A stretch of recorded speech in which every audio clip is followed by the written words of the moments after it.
Standing inside Owain Glyndwr's manor house here at Llydiatr Park. See the outline of the old moat between myself and the sheep. Manor house was in the centre here.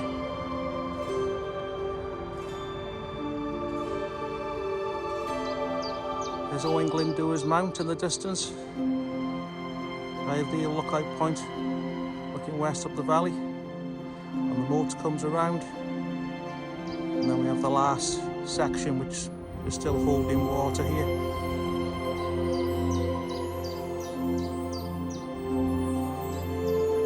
There's several large rocks lying around here.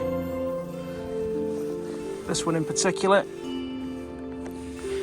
it's got like several cup holes carved into the stone. Very unusual.